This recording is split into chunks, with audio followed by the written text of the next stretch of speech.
तासगाव नगर परिषद सार्वत्रिक निवडणुकीच्या अनुषंगाने भाजपा तालुकाध्यक्ष स्वप्नील भैया पाटील यांनी विरोधकांचा घेतला समाचार व भाजपने तिसरे पॅनल उभे केले असल्याची माहिती तालुकाध्यक्ष ॲडव्होकेट स्वप्नील भैया पाटील यांनी दिली।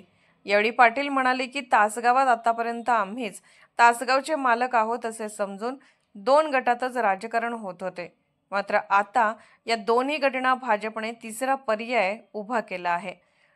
यामुळे विरोधकांच्या पायाखालची वाळू घसरू लागली आहे। या पत्रकार परिषदेस अनिल लोंढे, धनंजय शिंदे, प्रशांत कुलकर्णी, शिवसेना तालुका प्रमुख संजय दाजी चव्हाण, तानाजी सावंत, नामदेव पाटील सह अन्य मान्यवर उपस्थित होते।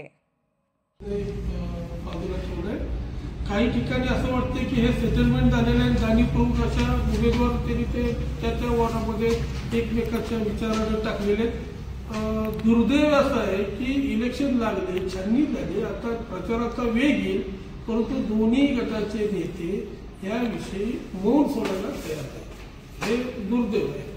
आणि दुसरी महत्वाची गोष्ट, यामध्ये जे उमेदवार आहेत तासगावमध्ये जे आमचे भारतीय जनता पक्षाचे, हे सगळे फ्रेश युवा वर्ग आहे आणि वेगवेगळ्या समाजाचं प्रतिनिधित्व करणारी ही लहान लहान सामान्य कार्यकर्ते। राजकारणामध्ये पैसा हा अंतिम ध्येय असू शकत नाही।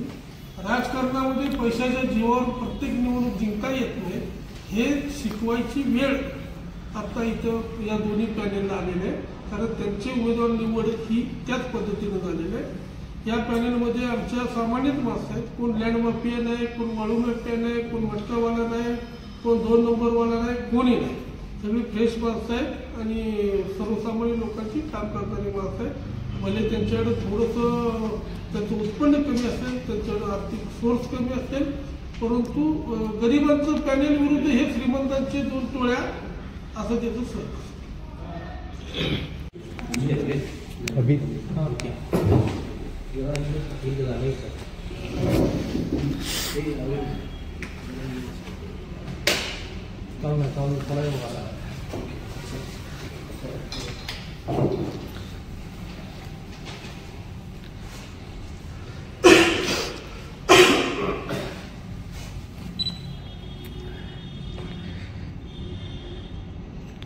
आज जे छाननी झाली त्या छाननीनंतर भारतीय जनता पक्षाचे 12 प्रभागाचे 24 उमेदवार आणि थेट नगराध्यक्ष पदाचे उमेदवार यांचे सर्व अर्ज वैध ठरलेले आहेत। या भारतीय जनता पक्षाच्या पॅनेलमध्ये शिवसेना शिंदे गटाचे 3 उमेदवार भारतीय जनता पक्षाच्या कमळ या चिन्हावरती अचानक थोडीसं लास्ट स्टेजला बोलणी झाल्यामुळं कमळ या चिन्हावर आम्ही उभे करत आहोत। रिपब्लिकन पार्टी ऑफ इंडियाचा 1 उमेदवार कमळ या चिन्हावरतीच आम्ही या पॅनेलमध्ये समावेश केलेला आहे। हे पॅनेलचे आमचे 24 आणि 1 असं 25 उमेदवार झाले असतील, तरीही राष्ट्रवादी काँग्रेस पार्टी अजितदादा गटाबरोबर आमच्या काही प्राथमिक चर्चा चालू आहे। या चर्चा 2 दिवसामध्ये करून त्यांनाही जी राज्यामध्ये महायुती आहे त्या पद्धतीनं शहरामध्ये सुद्धा महायुतीचं पॅनेल म्हणून लढण्याची आमची एक सकारात्मक मानसिकता आहे। त्या दृष्टीने आम्ही प्रयत्न करत आहोत। गेल्या 40 ते 50 वर्षामध्ये तासगाव शहरामध्ये पहिल्यांदाच 2 गटाला पर्याय म्हणून तिसरं पॅनेल उभं राहते, संपूर्ण पॅनेल उभं राहते आणि ते भारतीय जनता पक्ष, शिवसेना, RPI आणि या सगळ्या राष्ट्रवादी अजितदादा गट अशा सर्वांच्या एकत्रित येण्यानं या शहरामध्ये एक चांगलं पॅनेल उभं करू शकलो आणि सर्वसामान्य लोकांना आणि सर्वसामान्य उमेदवारांना बरोबर घेऊन आपण न्याय देऊ शकू, ही भावना निश्चितपणे प्रबळ आता झालेली आहे। जर या पॅनेलचा विचार केला तर महाराष्ट्रामध्ये असं कोणतंही पॅनेल नसेल ज्यामध्ये या शहरातील विविध समाजांना प्रतिनिधित्व देण्याचा आम्ही प्रयत्न केलेला आहे।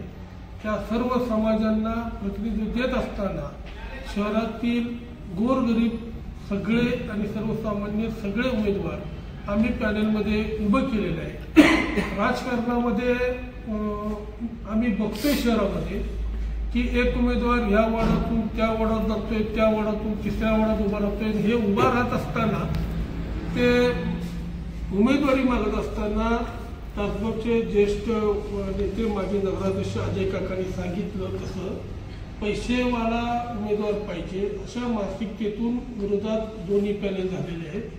आणि तासगाव शहरातील सर्वसामान्य गोरगरीब समाजाला, जनतेला आणि मतदारांना आम्ही त्या प्रभागात उभं राहून विकत घेऊ शकू.